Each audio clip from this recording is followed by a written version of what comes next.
guys, so welcome back to my channel. Today I'm going to be doing my first project pan update. I was going to wait until the 3-month mark, which is actually on July 24th, but I figured I made enough progress so far, so I am going to be updating you today. And I'm also going to be sharing how my beauty no-buy has been going as well, so I hope you guys enjoyed today's video. Let's go ahead and get into it. Alright, so first things first, I'm going to give you a quick update on how my beauty no-buy has been going. As much as I was interested in quite a few new makeup releases lately, I wasn't tempted enough to actually try to purchase them. I just always had in the back of my mind my no-buy, and I really wanted to stick to it. If I wasn't on a no-buy right now, I probably would have purchased quite a few makeup items to feature on my channel and test out, which, don't get me wrong, I love doing that, but I really didn't want to buy any makeup. Now, I will say I did have to purchase a few skincare items and a few hair care items as well, because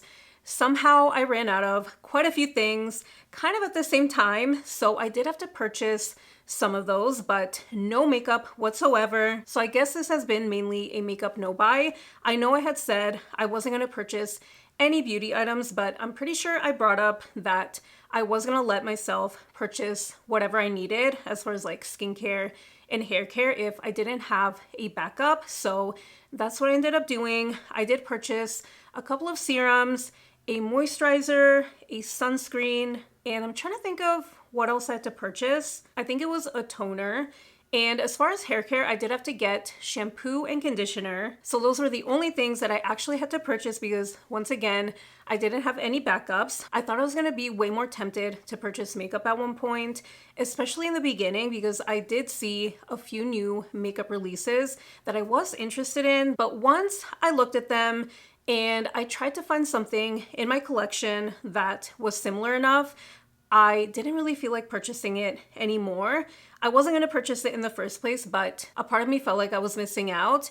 But that feeling went away very quickly, so it hasn't been really that hard for me. I haven't really felt the need to actively keep myself from purchasing makeup, so I am so excited for the 3-month mark. I do have a few things in mind that are on my makeup wish list.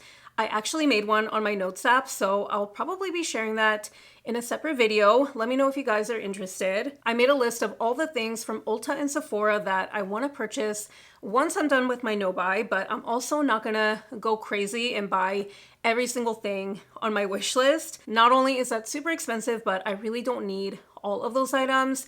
I really want to just narrow it down to a few things, so I'm gonna treat myself to a few things for my birthday. That is my update as far as my beauty no-buy, which is actually more of a makeup no-buy at this point. So let's go ahead and get into the project pan update. The Auric Glow Lust in the shade Selenite. I feel like I made so much progress with this one. As you can see, this is where I drew the line now. And for me personally, that's a lot of progress. I didn't think I was gonna make this much by this point, so I'm really happy about this one. The reason I was able to make so much progress on this one is because I didn't just use it for makeup. I did use it underneath foundation like I usually do, but I also started mixing it into my body lotion, and I loved the bit of glow that I got from it, so I just found a different way to use this product, not just as makeup. And I still really like this product. I'm not really bored of it. I thought I was going to be bored of it by now, but I do want to reach for it still to this day, and I don't feel like I want to take a break from it. And I almost forgot to mention this, but as far as weighing each item, I think today is going to be the last time that I actually do that. I feel like it's not really necessary, and it's just an extra step that I don't really want to deal with. So I'm going to pop up the weight for each item, but I'm not going to be doing that after today. So I am going to scrap that. I'm just going to be marking each item instead. I feel like it's just easier that way. Next up, the L'Oreal True Match Nude Hyaluronic Tinted Serum in the shade 2 to 3 Light.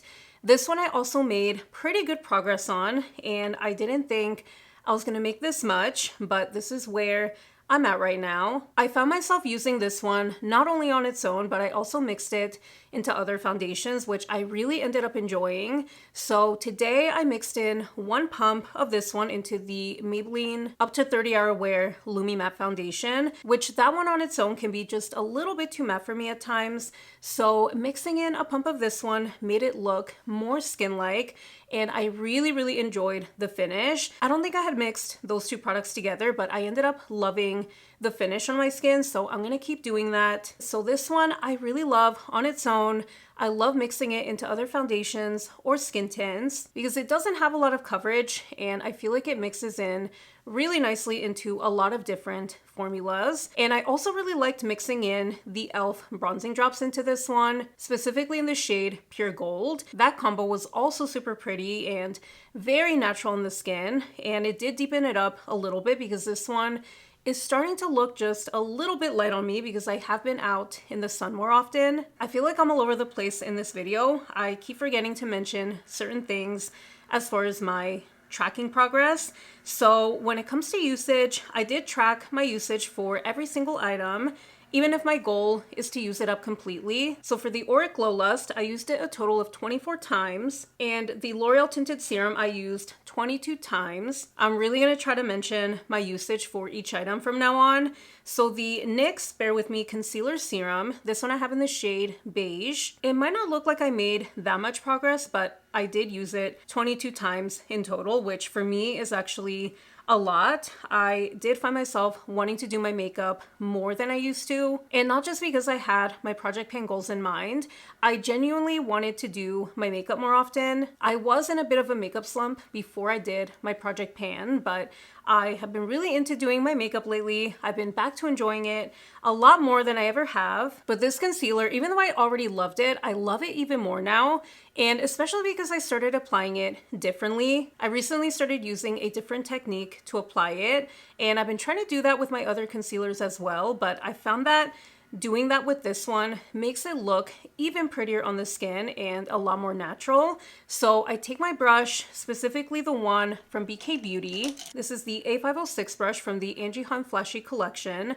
This one I love for applying concealer. So once I dispense the concealer either onto the back of my hand or onto a makeup palette, I then dip my brush into it and really work it into the brush, and then I apply it onto my skin, and it looks so natural and pretty. Like I said, I already loved this concealer, but applying it this way makes me love it even more, and I just love how it looks on me. I find that I use less concealer as well, so I've been loving that technique. I'm sure a lot of you have heard of Katie Jane Hughes, so I did get that technique from her. So if you've been struggling with concealer or finding that it creases more, or you just don't like how heavy it looks, definitely try out this technique because it is truly one of the best techniques that I've ever tried. The Nudestix Nudies Matte Bronze Color in the shade Bondi Bay. I still really like this one, and I find that it does hold up really well during hot and humid weather. But as far as the shade, I do feel like it's just a little bit too warm for me now. I do like the way it looks on my skin. I love the way it blends out, and I can get the color to work for me, but it's just a little bit warm toned, at least compared to what I like nowadays. So I don't think I'm going to be repurchasing this one when I do run out of it. Again, I still really like it and I can make it work, but ideally I do prefer something more neutral. I use this one a total of 22 times, and I can definitely see some progress with this one. So I think this one I can definitely use up by the end of the year. That is my goal, to use this one up completely. I actually started using this one as a cream shadow as well, so I think that definitely helped to make more progress on it. Next up, the two LYS cream blushes. So I have the shades Grateful, which is the mauve shade, and Unforgettable, which is a coral. I still really like both of these, and I love the way they look initially, but my one complaint is that they don't seem to last that long on my skin, and especially once I apply powder and all of my other products over top of them, they start to kind of disappear, so they definitely don't last that long on my skin, which is unfortunate because I really love this cream blush formula. They have a satin matte finish, so they look nice and velvety on the cheeks. They don't emphasize my texture, and the only thing again is that they don't last on my skin. But other than that, I really enjoy this formula and it's very easy to work with. My goal was to use each of these 12 times, which I definitely met that goal. The shade Grateful I used 14 times. Ideally, I would have loved to have used this one even more, but 14 times is actually a really good number for me, especially because I was using other blushes as well. And then Unforgettable I used 15 times, so just a little bit more than the shade Grateful, and a lot of the times I was actually using both of these. So I would usually apply the shade Grateful first, and this one I applied mostly to this area of my cheek, so more towards the back. And then Unforgettable I applied more on the apple of my cheeks, and I kind of blended it over top of the other one, so it made a bit of a gradient, and I thought it looked super pretty. Even though they are different shades, they work really nicely together, so I was able to use both of them at the same time, which really helped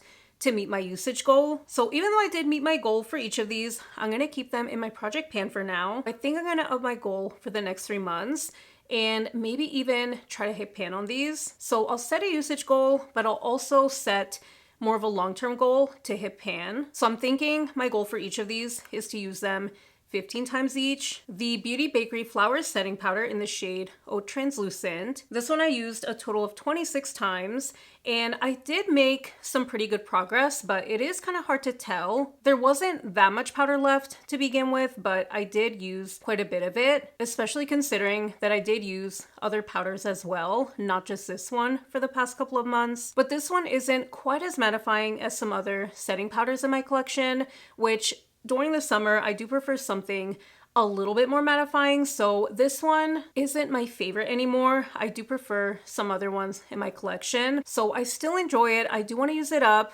but I don't think I would repurchase it once I do run out of it, which is my long-term goal. The Colourpop Pretty Fresh Pressed Face Powder. I already like this one, but now that I've been using it more often, I actually enjoy it even more because I love the coverage that it gives. I especially love it paired with lighter coverage products because this one adds just a little bit of coverage over top. So if I am using something like a skin tint, like the L'Oreal one, I love pairing it with this one. So with this one, I know you can't really tell how much progress I've made, but I do see a little bit of a dip in there. And this one I've used 29 times, which is definitely a lot for me. And compared to other items in my project pan, this one is definitely up there. I'm hoping that I'll have hit pan by the next update in the next 3 months.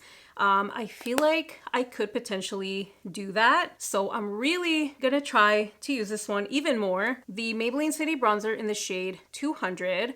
This one is one of my all-time favorite powder bronzers. I love that it's not completely matte. It does have a bit of a glow to it, but it doesn't look super glowy on my skin, so I just really love this finish. It blends super nicely on the skin, and I love the undertone. It's not too warm. I would say it leans neutral, but this shade works really nicely for my warm undertone.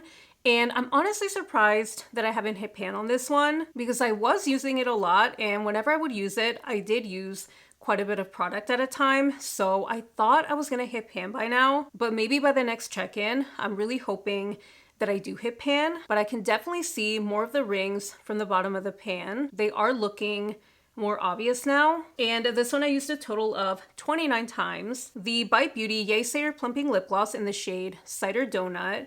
This is such a beautiful lip gloss, and I'm gonna be sad the day that I completely run out of this one because you can't get it anymore. I loved pairing it with pretty much any lip liner in my collection. I find that because it's not completely opaque, it's more of a sheer lip gloss. It pairs really nicely with pretty much any lip liner or any lip product that I pair with it. So I always found myself wanting to reach for this one, and I did make some really good progress. I am actually kind of surprised, like I am with a lot of the other items in my project pan. This is a lot for me, especially because I did use other lip glosses and lip oils and just a lot of other lip products in my collection, not just this one, but I somehow still made this much progress. So super excited about that. This one I also used 29 times. So my top 3 most used items in my project pan so far are the Colourpop Pretty Fresh Pressed Face Powder, the Maybelline City Bronzer, and the Bite Beauty Lip Gloss. Those 3 I used 29 times each, but that is all the progress that I've made so far on those 10 items. I am going to be adding in 2 items, however, so I want to make it a little more challenging, and I'm going to have 12 items in total now instead of 10. I think 12 items is going to be a pretty good spot for me. 10 feels a little bit too low now, so I wanted to add a bit of a challenge. So first up, I'm going to add the Colourpop Super Shock Cheek Highlighter in the shade Wisp. Now, something interesting about this one is that this one I technically already had in a previous project pan. I don't even remember what year it was, but it was a few years ago.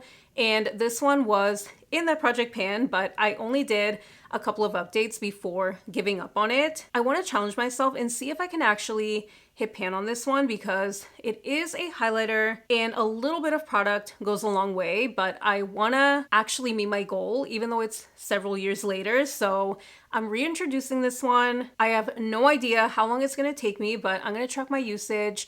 And long term, I do want to hit pan on this one. I do have a tiny bit of a dip in there, but like I said, a little bit goes a long way with this product, but it's a really pretty golden champagne shade. So here it is swatched. I am wearing this one and I'm actually wearing everything else as well, but this one is such a pretty highlighter. It's definitely one of my favorites in my makeup collection. So I guess we'll see how long it takes me to reach my goal. I think it's going to take me a while, but I feel some kind of way that I never reached my goal with this one. And then the second item that I'm adding is the e.l.f. Acne Fighting Putty Primer. It does have a green tint to it, but it's not color correcting.